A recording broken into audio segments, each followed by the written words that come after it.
Hi, can you hear me and visible as well? Yes. Okay, good.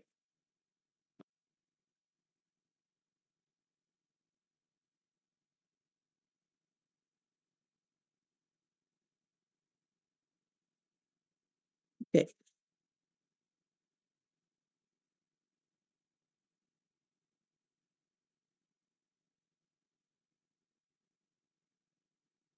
So starting my POIs in chat, please he him pronounce. Starting my speech in 3, 2, 1. Putting quota based on ethnicity like escalate tension between ethnicity, and they are going to scramble limited amount of resources. They are never able to cooperate. On GAP paradigm, we're able to put national uniform narrative in order to co-opt to the national-wide like unification for achieving the universal education or national-wide infrastructure completion, for example. Then, firstly, set up here. Note that it's obviously, as motion says, we're going to provide this motion is opposing about like providing seats empowerment according to proportionality of the population of the nation. There is diversity and multiple number of ethnicities, so I think they are going to, like divide or provide a secured amount of seats in as a parliament representation. Then, obviously, first representative I'm going to believe is that in operation program, this like seats is going to create more incentive or create a number of ethnicity-based political party or ethnicity-based political like speeches or manifesto. Why? Because note that at the moment you have secured like secured seats for exclusive for your ethnicity, like it's significantly increased like expectation by your ethnic group for the politician to cater to your specific interest or group, which is exclusive to you. But secondarily, it's gonna be more competition within the same ethnicity politician in order to reach out to the limited number of seats, right? That's why like ethnicity-based political party are likely to more cater to exclusive benefit to your specific ethnic group. Then, what is the characterization of a political speech and manifesto or political activity which is specifically catering to your specific ethnicity? There is 3 characterization here. Firstly, as I believe that their politician or a manifesto is going to specifically going to cater or try to show the exclusive benefit to your ethnicity. Now, not only the policy become more exclusive to specific benefit of your like region, for example, like water supply exclusive to your like places, not only policy become, but also nation become more is going to expect to like a politician to spread these kind of things, right? The nations group members of the community is going to over time pressurize politician to provide more. Second characterization in flip side, like note that in this, on the other hand, on the other words, it means that you're going to exclude other ethnicities' interests, right? So you become more hesitant to benefit other ethnicity group. Thirdly, I think that this speeches is also going to have some process or bad, demonization of other ethnicity, right? Here's the reasons why. It's oftentimes have the race to bottom competition, right? If other ethnicities say bad of others, you're like politically expected to say revenge on them, right? Because you have to you want to present, behave as some stronger politician, right? Secondly, they are immune to backlash because you individual ethnicity now have secure amount of seats, so they are immune to backlash from majority. So they say badly of others. Then what is the impact of this argument? First, least burden argument here is that a political speech during electoral period become more and more violent, in which is going to impose a traumatized experience which people have experienced in conflict era. Secondly, the more wider range impact here is that it's hindered the passing policy for national-wide economic policy or common good utility. This looks like universal education or national-wide implementation of infrastructure. Why is this the case? As I told you, like politicians are now expected to exclude other political party. Note that, like, if you try to cater to co-opt to the benefit of other ethnicity, like you are regarded as some very spoiler one, right? Because you're going to spoil the limited resources for the sake of other ethnicity, right? Because of increased tension within the community, within the narrative creation on ethnicity, like it's quite difficult to implement these policy, right? Not only that, at least like you're significantly going to delay to implement this policy because there is multiple ethnicity conflict each other. They're like scrambling for the exclusive benefit for their ethnicity. Note that this is significantly hard detriment because education, food, or infrastructure is something prerequisite for each individual to access utility. But secondarily, this also inhibits FDI because FDI, foreign direct investment, to come into your areas because you become more political unstable, right? And no infrastructure means that there's less room for putting factory on your community, for example. The second impact here is that I think this is exclusively bad for minority micro ethnicity. Why? Because note that even if you have a secure number of quota in GOP paradigm, it's very small in number. So opposition has super high burden to prove why these minority people are going to better off. But secondarily, now note that in the opposition paradigm, majority party gets excused not to care about minority because their politician or general public on majority will say that we already gave you the special privilege for minority people, so that it's your responsibility. You're going to like blame minority people not to making any changes, right? You're going to leverage this privilege to the minority to impose a more like a bad treatment on them, right? Impact here is that minority people are going to worse off in upper line. Secondarily, I think this is going to aggravate the conflict or violent emotion within the minority. It's going to lead to more violence or democratic backsliding. What is the flip side on our side of the house? Two key mechanisms here. First mechanism is something preemptive one. Note that we in gut paradigm, even statistically majority like community or group of people, we're not going to abuse and exclude minority. Here's the reason why. Note that like they are dominant in number in gut paradigm, they're afraid of the rise of radical right wing because particularly when the new dominant political party in this specific context are financially fragile because due to unstable economy, they don't have superpower to totally suppress these opposing party if they become much radical. So I think they are quite unlikely to that even on Gov, they're going to exclude minority, right? So secondarily, what happened in government paradigm? No, we argue that we able to put a uniform narrative and nationality to co-opt and engage in the universal good infrastructural education. Why is this the case? Now the politicians become now less likely to specifically cater to your ethnicity because now you have wider range of vote pool, right? Entire nation and the population is a potential vote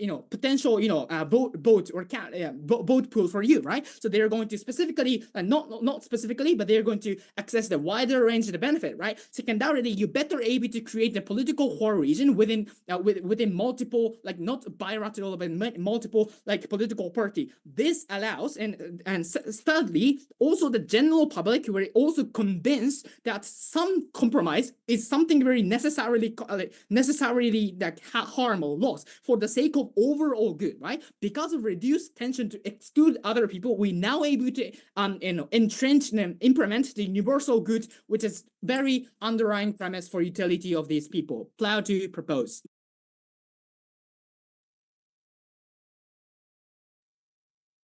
Okay, am I audible? Yeah. Thank you.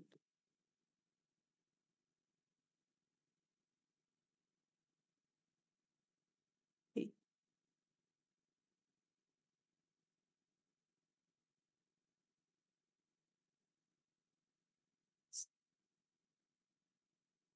Okay. Starting my speech in 3, 2, 1. Two contents in my speech. Firstly, about the minority policy. Secondly, about like the principal justification why in their side of the house unfair representation happens and why this quota system in and of itself is unjustifiable. Firstly, about the minority. Two things to talk about. First, policy level. Second, daily, everyday life level. First, it's about policy level. The two mechanisms what I heard from Arrow, like why like the minority policy is not likely to be taken is because first, no representation for the minority. In the first place, for the minority communities' incentive, they want to preserve their own political ideas. They likely to consent their own minority community resources into one or several amount of the people who have the potential to become politicians. They're likely to continue this policy and they're likely to have the certain amount of the number of the people in their side of the house. But two, if I don't care the exact minority is in the diet or not in the diet, because we have already told you the mechanism, like the why we have the unified identity, even the majority of the people have more incentive to care about the minority in the first place. But three, we have already told like the unified policies such as more education for every single citizens, economical development, infrastructure, or these kind of things is core of thing and the coexisting benefit with minority and majority. There are no hesitation for majority to just likely to like the prioritize majority of people in their side of the house.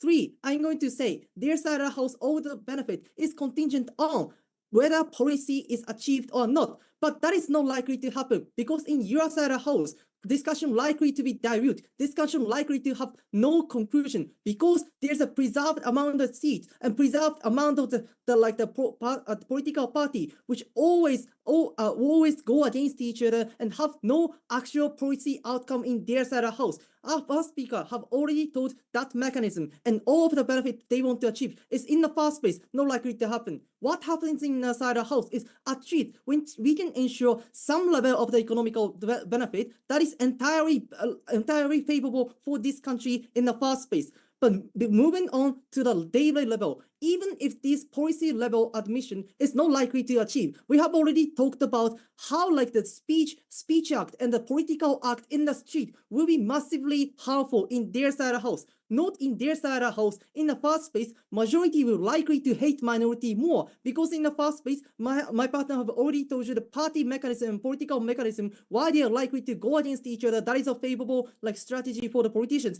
But not only that, majority will see these minorities preserved seat as a secured privilege for themselves. Also, majority want to expand their own political will and want to expand their own political seats, but they cannot because the minority exists and minority's privilege is preserved in their side of the house. That is a mechanism why the majority have more hate towards the minority. What happens in their side of the house is like the more like aggressive speech to the minority, more like the violent political admission, or more violent political like the rally in the street. And this is a daily level harm to the minority people who have threatened their life and who have threatened their mind through these speeches of the deniance of their own identity will more likely to happen in their side of the house. What happens in our side of the house is because there is no preserved amount of the seat, the politicians have to diversify their target of the vote. Then outside the house, we have to cater also to the minority, even if you are the majority of the politician. And this is also mentioning about the check and balance system, because the politicians have to have the legitimacy about their own policy, have to preserve their own image to every single citizen. We have check and balance system in our side of the house, and not coming from the minority, but coming from the every single citizen in our side of the house. Moving on to the second part, that is a principal justification. I have to say, there are no fair representation of each ethnicity and each individual citizens in their side of the house. This is not contingent on any kind of the practical harm. Even if there is extremely charitable majority party exists in their side of the house, we still say that is a principally unjustifiable form of the politics. What is the premise in their side of the house? I have to say there is no fair amount of representation. They said this representation is based on some statistics, proportionate amount of the percentage, but that is not likely because in the first place, that is both conflict. It is very difficult to like to see the house statistics number of the each minority groups or each majority groups existing. Secondly, they said like the other country will likely to invade also as a place of the like the diplomacy politics if there is a post-conflict society that is in Syria on the civil war, maybe in the Jordan or these kind of things. Then like the power coming, the soft power coming from the other country also represented in their side of the house. What happens in their side of the house is like a stagnation and the perpetuation of the each power dynamics of the each ethnicities. When this quota system is implemented, what happens is ethnicity E have the 30 seats and also the preserved prime minister position. A majority ethnicity B have the preserved amount of the 20 seats and also the financial minister. But the minority party has only 5 seats and also just a fishery minister or these kind of things. That is factually true. That, for example, in Jordan, which implement like the quota system based on the region, the Maronish Christianity has preserved president position and 37 seats for them. And also Sunni and Shia Islam has each 27 seats for their own region. Note Christianity is actually less than like the Islamic religion in the Jordan. But because of the soft power of the Europe, they have more amount of seats than the other people. This perpetuation of like the stagnation of the power imbalance is perpetuated in their side house. What is harmful? Because it stacks the power balance of each ethnicity and have no room of changes, even if these minority groups will expand because of some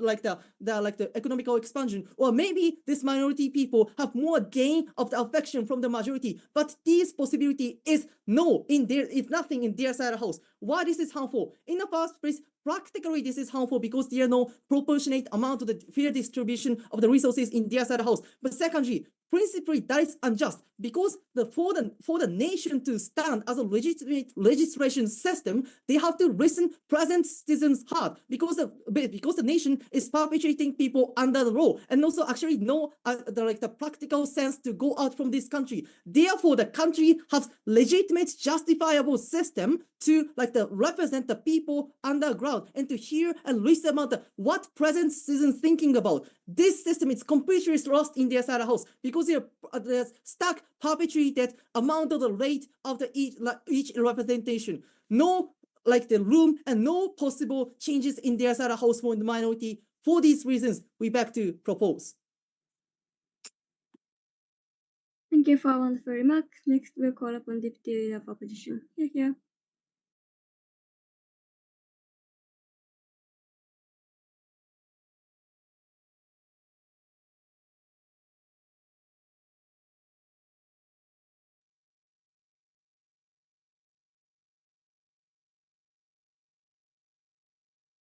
I would like to have POIs in the chat.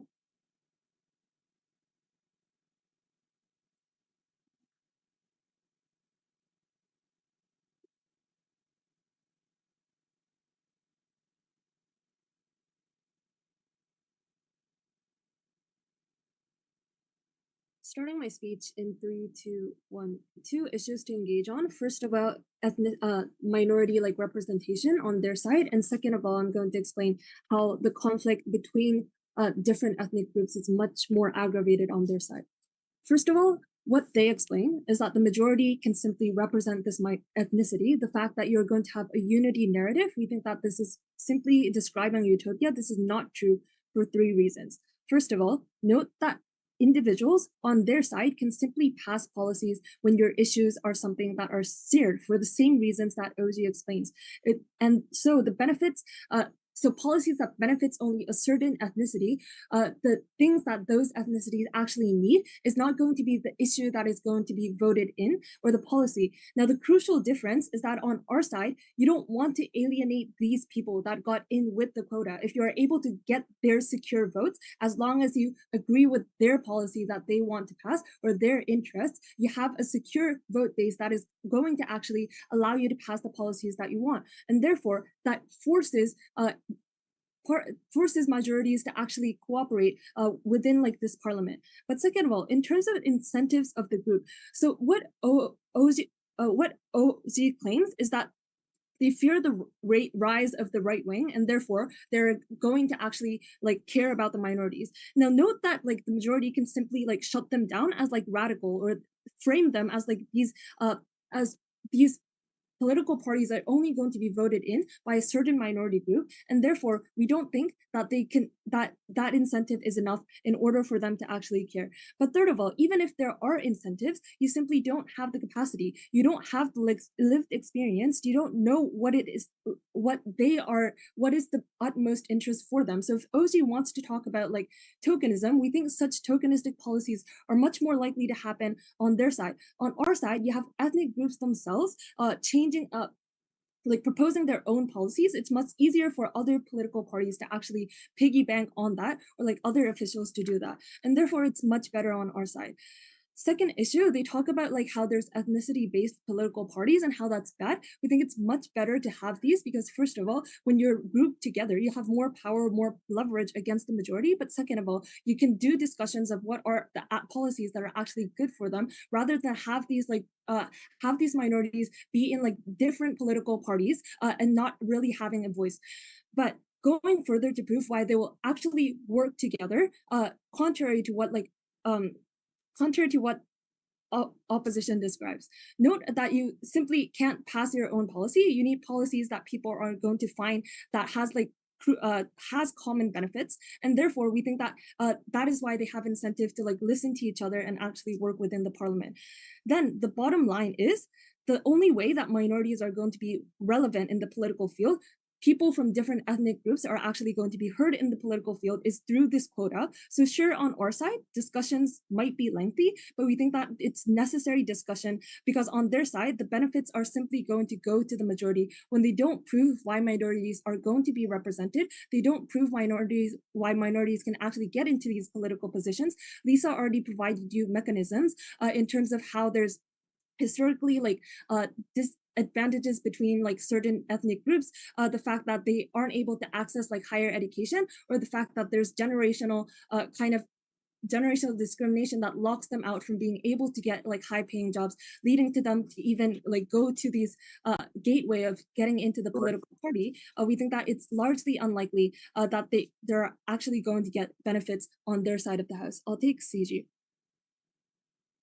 Thank you so much. You said representation is very important, but why in your side peaceful, legitimate representation is possible, especially when we can see backlash from the other? Okay, I'll rebut to the backlash point later, but I already explained why there's incentive of cooperating with each other. Then next, in terms of the conflict point, they say that politics become much more violent. Lisa has already flipped this by saying that the feeling of not being represented or not having anyone within the politics is something that perception in and of itself is something that leads people to take to the streets to topple the government. For example, we think that there's much more instability that is going to happen on their side of the house, and this is I think Lisa proved this very, very well. But next, going on to the majority, they claim that on our side, the majority is going to demonize the minority. There's going to be much conflict between the ethnic groups.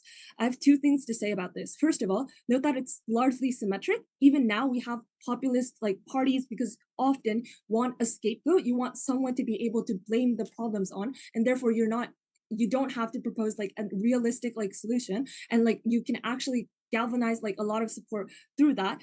But on our side, it's much better because one, note that these parties are much deterred because they know for sure that these ethnic groups, people from these groups are surely going to be in the parliament, in these political positions, and therefore demonizing them will simply lead to these people opposing the policies they want to make and not willing to cooperate. We think that these groups are much deterred from that. But second of all, the difference is the voices of the minorities are much more heard. Voices from different ethnic groups are heard on our side because they're given a platform. They're able to enter the parliament and actually speak up rather than just let these political parties kind of downplay them on their side of the house. But second of all, in terms of backlash, I think Lisa already explained well how this will be done well in terms of saying why we need this policy in the first place, or the fact that this is going to be done gradually, and therefore we think over time simply people will get used to it. DPM said it's hard to know how this quota should be divided.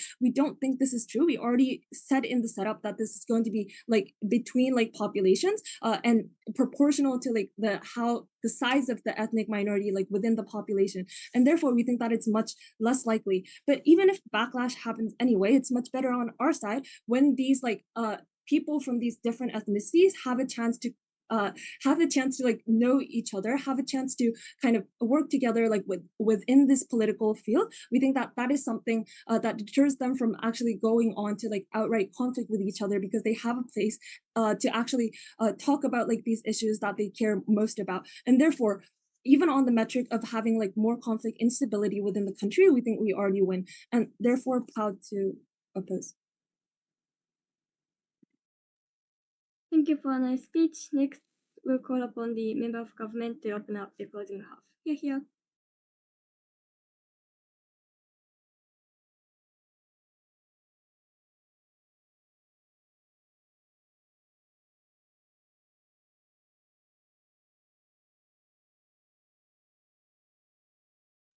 Okay, and can you see me as well? Yeah, you're audible and visible. Okay.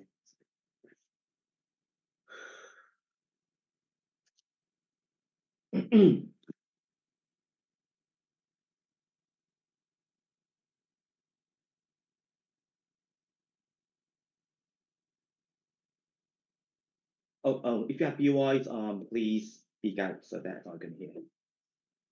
Okay. Thank you, Chair. Both sides agree that democracy is good.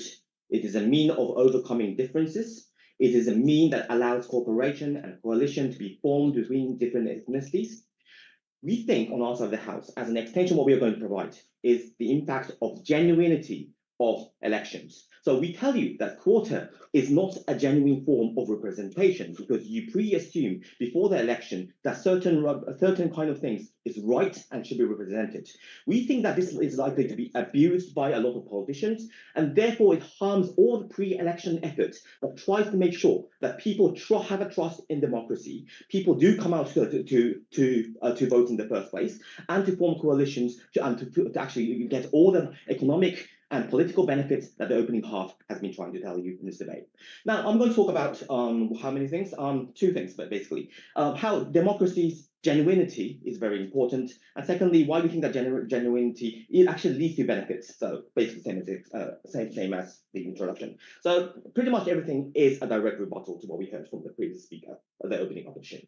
So why is the genuinity of democracy very important? The first thing to note here is that even if we have a quota or not, we think that our likely outcome of an election is likely to be pretty much the same. I think ethnicities will be represented to a certain extent according to the population. Why is it? It's because when people think it is legit, democracy is legitimate and it's a mean of overcoming differences, I think people are more encouraged to come in. I think the media would sensationalize the impact of the first election you have over after a war, and we think that a lot of people would come in, meaning that people from a minority probably would vote for somebody representing them, and we think that is good. But moreover, what we say is that on our side of the house, minority politicians are probably going to be a little bit more represented compared to the number of politicians that is going to be secured on a proportionate representation of the minority population. Why is it? It's because you will have a lot more people coming in this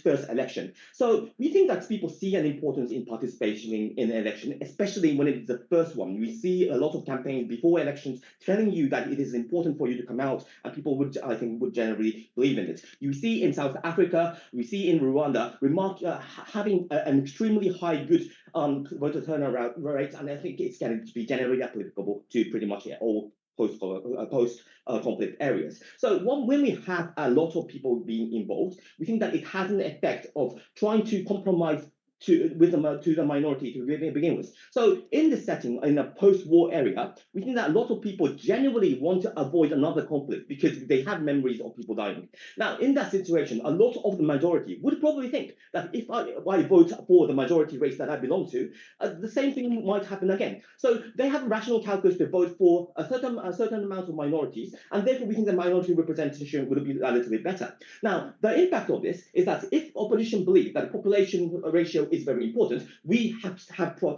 have more representation of that of the minority. Now, the thing is, and the second thing we would point out is that legitimacy is something that we push in pre-election efforts. So before the election, like the opposition said, we would have campaigns telling people that you should come to vote. We would probably make sure that the United Nations and the other electoral watching groups would watch that the committee doesn't introduce unfair gerrymanderings or to allocate fair airtimes of the media and all these kind of things. Now, more importantly, I think we all agree that people would say that democracy is very good because it is only an effective way of overcoming ethnic divides. Now, ethnicity shouldn't matter because we all should aspire to making this nation a better place for all minorities. Now, when you say that you focus on ethnicity once again and say that the ethnicity matters, we think that you take out all the efforts and makes the ethnic divide a true thing, and that is bad. Now, why is why is lack of legitimacy very important? Notice that the opening opposition government did throw out the words legitimacy and that kind of things. What we add is important logic. POI. Genuinity in the election, saying that ethnicity or no matter whatever doesn't matter in elections is very important because genuinity creates a legitimacy for people to believe that the election is important and good. So in order to have a coalition between majority and minority at all, in order to make compromises, in order to work together, you need to see the other group leader as somebody who is legitimately elected. So you as a group leader of the majority would always look down under a quota system that the other team, other group has been elected for unfair reasons. This person is not able. This person is not something that I can cooperate with, and therefore the efforts of making coalitions doesn't really happen. Secondly, we think that our side that quota makes rebel groups very strong. Now, because rebel groups always say recruit people to become a member of the rebel group on the basis that the current government is unjust. What does this do is that having a quota makes their narrative true, and that adds to their recruitment power. Lastly, what we say is that the higher voter turnout is, but I'll take you one. How do the majority discuss which minority politician to work on? How do they come to a conclusion on who to vote for, how many people to vote in the first place? Okay, so on our side of the house, we told you that minorities would probably be voted to a certain extent. And if you want to realize any policy, you would naturally have an incentive to cooperate. Now, lastly, what we say is that generally we say that higher representation is good because on their side of the house, when you have a quota, the leader that is selected is likely to be a very extremist person. So generally, when we think about quotas, so a lot of people think that I don't have to go to vote because my ethnicity is secured to a certain extent. What happens is that only the politically active people come in, and these people are likely to have a strong ideology, and that is likely to be a very dangerous one and a very racist one in a post-conflict area. Secondly, we say on our side of the house, we think when you have a lot of people coming in, we think that generally it cancels out the extremists because people do have, have more midstream people coming in, and these are become the majority of the voters. And we think that therefore we don't have unreasonable people coming in. So why is this important? When you have extremist policies, when you have rebel groups, it creates a lot of harms. So the opening government mentioned that the harm is that people would have aggressive talks and all that kind of things. It doesn't end there. It goes into a war. It goes into another conflict. It goes into destroying the democratic system as a whole. Why is that? It's because we think that the people would generally be devastated. They have relatives being lost. They would live in an SNS kind of an echo chamber, believing that their ethnicity is the one that should be protected. We think that the loss due to an additional conflict is much larger than anything that opening opposition mentioned, and therefore we win. Thank you very much. Right, thank you for a nice speech. Next, we'll call upon member of opposition. Here.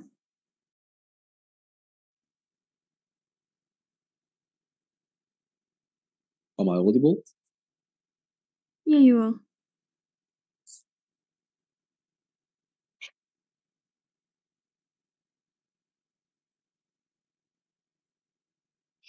Okay, about POI, I would prefer the verbal POI because I will not be able to see the chat. So,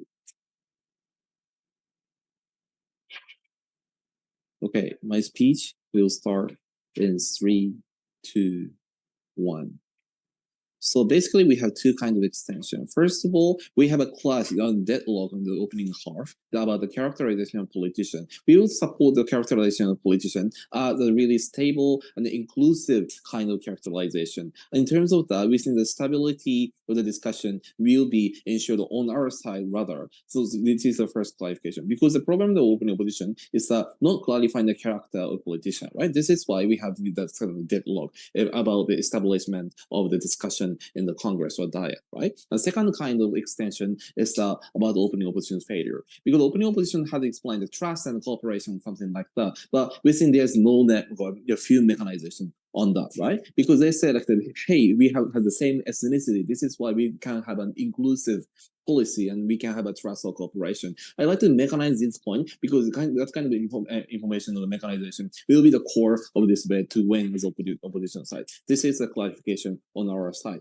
So first of all, but before that, I like to have a quick response to the closing government. So closing government argument is about the importance of democracy. First of all, we think it is too general, right? We are talking about the specific context of the post-conflict area or country, right? So we think the urgent problem is the stabilization of the nation over the importance of the democracy in a general way, right? So we think that we think there's no importance emphasized on the closing government. And second of all, we think that their characterization is totally knifing or contradictory stance with their opening government, right? Because they try to characterize that the people or the politician are afraid of the next conflict and they will care about the minority. This is the basement of their argument on the democracy importance or something like that. But we think that the opening government clearly characterized that people are going to be really exclusive or demonize as a minority or something like that. This is why they try to conclude that there should be a destructive policy making process or something like that, right? So on this situation, their stance is totally knifing the opening government, and we think that we can recognize their point. Okay, this is a quick response to the closing government, and the first one I'd like to move on to the first extension about the characterization of politician. We think that the conclusion here is that we can have a stabilized policy making discussion, and we can have the inclusive and the constructive policy making. This is the conclusion from our side. So let me clarify the characterization. First of all, I think that the opening government have a really destructive characterization of the politician, right? Because they say they maybe prioritize their own ethnicity and they will use this kind of quota as an excuse to kick out other kind of opinion or do not care about this kind of a minority, right? But we think that we cannot support this kind of idea because they try to compromise in some sense, right? Because first of all, we think the politician is of course at least the intelligent person who is considering about many kind of other things, right? And second of all, we think that as the closing government said, because generally people are afraid of the next conflict, right? So we think that people will not say kind of exclusive thing or radical thing. Third of all, we think that because they fear the next conflict, we think that the politician or the representative of the policy is the target for the assassination or terrorism or other kind of the demonstration or something like that, right? So it is related to the life. Their life is exposed to the danger, right? On this kind of situation, of course, they try to have a compromising policy or general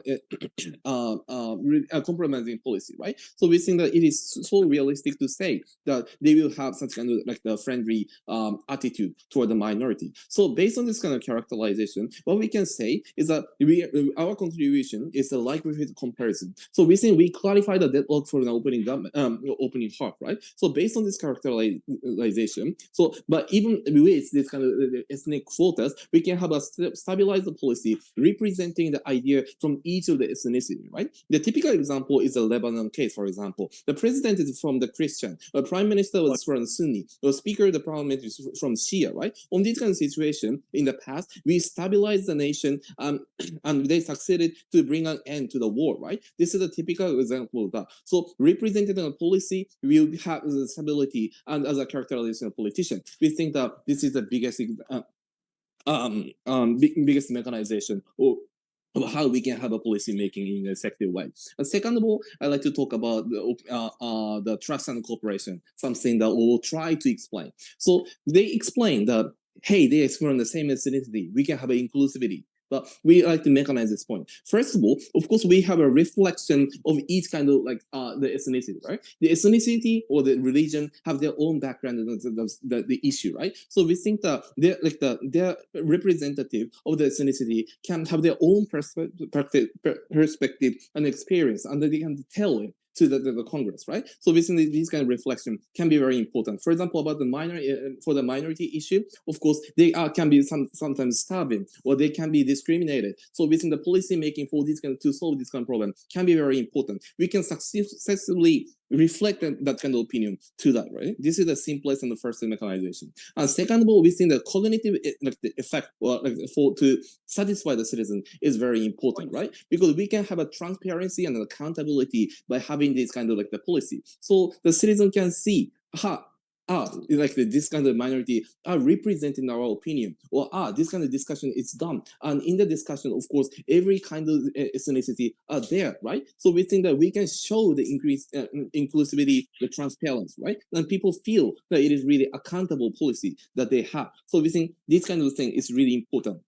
The typical example of that is, of course, for example, the Bosnia Herzegovina can be the example. They represent the Croats or Serbs or Bosniaks, and this is why people can recognize that it is an inclusive policy, right? So we think that people's understanding and trust and the cooperation will increase by that. So people will be prevented to have a boycott or some demonstration or rally or something like that, right? So we think this kind of trust and cooperation can be done because of this kind of mechanization. Third of all, we think the compromisation can be the case, right? The old problem is that when they have a policy that has to compromise. For example, we cannot, of course, reflect the 100% for the minority's opinion, right? On this kind of occasion, of course, we need to tell that we need to compromise. We need to give up something, right? Because most of the policy is trade-off. On this situation, of course, this kind of representative from the ethnicity will tell the importance of compromisation, right? Sorry, we can't have to compromise, or so we couldn't solve the problem because of this kind of policy or something like that. That should be done by their own language with the same background. We think that because of this kind of the similarity of or representativeness can increase the trust and the cooperation, right? This is why, for these reasons, we are very proud to oppose this motion. Thank you for wonderful remarks. Next, we'll call upon Government Whip. Here.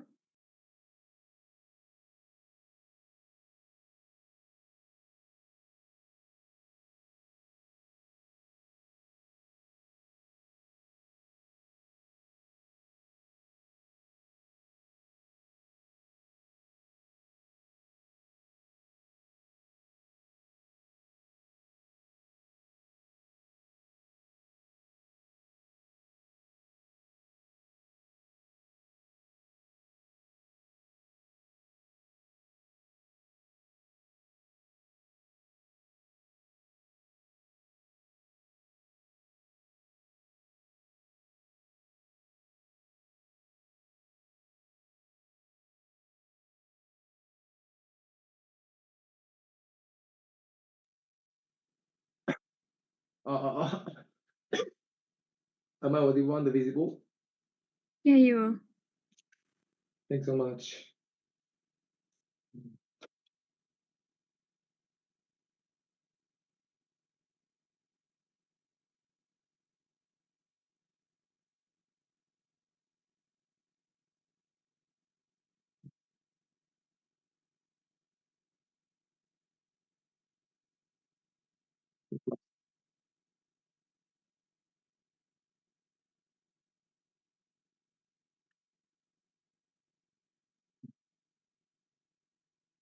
Okay, thank you, everybody. Democracy, right after post-conflict area, should be enshrined in a more genuine way. Without it, more strong backlash, which will be counterproductive for the good representation. That means that will be bad role model, which repeat the history and the war and the conflict. That is not good way for the post-conflict state to try to govern the country. Therefore, we win this debate. Two things to sum up. First of all, let's deal with the problem of CO. Secondly, let's talk about representation, which was main argument from all. We say bad representation is likely, especially when we lose genuinity in the democracy. Rather, on our paradigm, when people enshrine genuinity in the democracy, we can have sustainable development of good democracy, which is in the long term very good for the citizens. First of all, let's talk about CO, inclusivity. The premise of their argument is, oh, people are very friendly attitude to each other, they hate violence or something like that. First of all, if so, the quota is not necessary in the first place, right? They will cooperate together and they will do very good compromise with each other, creating very good policy, hating very bad violences. Therefore, their characterization is in favor of government side in the first place. Secondly, we say their characterization is wrong. We say that because of this losing genuinity, that is to say, introducing quota, which is likely to be opposed by the vast majority of citizens, majority side of citizens, in that kind of situation, it skips important process of legitimacy of democracy, right? In that kind of situation, politician can say that that politician selected by the quota system is bad politician, they are not skillful, they are just skipping the process or something like that. Then you believe your politician you are in favor of are saying this. This means that it is the right thing or something like that. In that kind of occasion, you have incentive to make conflict, incentive to criticize that kind of politician or something like that. Therefore, such a friendly attitude cannot be achieved, especially when quota system exists. Secondly, also, your favorite politician can be the person who will be replaced by the quota, right? In that kind of situation, you are likely to have hatred because of the system of quota. The genuine process of democracy cannot be achieved. Therefore, I will turn into the more violent action or speaking ill of those kind of people. In that kind of context, especially when there is a quota, that kind of opposition premise of the inclusive attitude cannot be achieved. Given this, secondly, representation argument from OO. We say OO told us representation is very important, but they didn't tell us so sufficiently why that representation is very good. We say citizens, especially majority side, cannot feel genuinity on the quota and the election on their side of the house. And that kind of occasion, many harm, which is more impactful than OG, and very sustainably very bad things will happen. OO try to preempt that government will explain reasons why we need quota, therefore there is no backlash. That's very shallow analysis, right? Why that explanation can reasonably tell everyone, convince everyone. That logic did not exist. I have three structural explanations why citizens do not get convinced, rather more radical action will happen. First of all, as my partner already told you, quota itself is against genuinity of democracy. Then the post-conflict area, people have consented that introducing democracy is very important way. Maybe UNWTO exists, and there are many some verification of democracy exists. People try to enshrine that point of democracy. Another occasion, the focus is on democracy is extremely important, but by the quota system, as my partner already told you, this will skip very wholly important process of the elections. Automatically, some minority people are proportionately represented. Another kind of occasion, especially majority side, have incentive that, why we decided to try to enshrine the principle of democracy, but suddenly quota system exists or something like that. Also, as I said, your favorite politician will be praised by the quota system. No, thank you. Another kind of occasion, people cannot be convinced by the act of a very strong quota system or something like that. In this point, for example, politician of quota system will get a more strong backlash from the majority side, like negative campaign by the ruling party, or that politician are saying very exclusive benefit for the exclusive ethnicity, but that benefit is not trickled down to our majority side. Therefore, that politician is very selfish, that ethnicity people are very selfish, those kind of atmosphere are likely to be created. We say this is very problematic because that tension will create there's no compromise. Then, conversely, on our side, because we try to enshrine the principle of democracy and we try to focus on the consequences of elections, then, as my partner already told you, in this specific context, we say naturally some representation of the minority without quota is possible. And we'll try to say that there are many systematic problems like social capital, financial something, whatsoever. That was analysis of developed country, right? In Japan, United States, it might be true, but in specifically post-conflict area, the more participation rate of the people are more likely, especially when we enshrine principle of democracy, because focusing on importance of democracy is extremely higher, and the people have the interest, curiosity, even if not educated people like me, think that, this election is very important, I have to vote.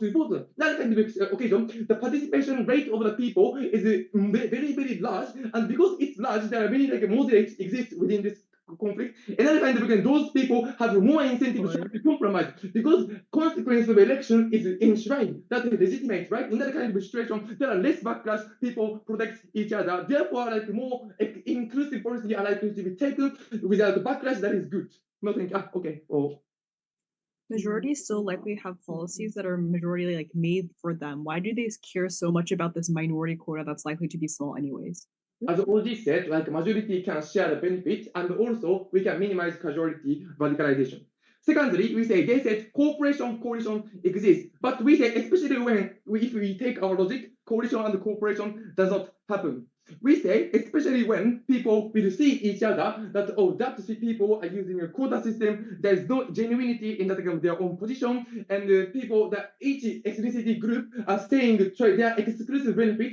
In that kind of occasions, echo chamber effects are likely to happen, right? Because the SNS is flourishing, there are many information exchange among your own information, and the echo chamber happens, and also geographically that minority ethnicity people are likely to living in the cross area. In that kind of echo chamber happens based on your representative quota system, representative politicians. In that kind of occasion, they think their way of action is important. They think they have their own legitimacy. In that kind of occasion, among minority versus minority, still there are strong conflict against each other. In that kind of occasion, that will be more violent, that will be very bad. OG asserted, or there will be criticism, there will be hate speech, but especially when echo chamber happens, especially when people cannot respect the legitimacy democracy, more radical action about violence will happen. That is worst harm in this debate. Therefore, CG win this debate. Thank you.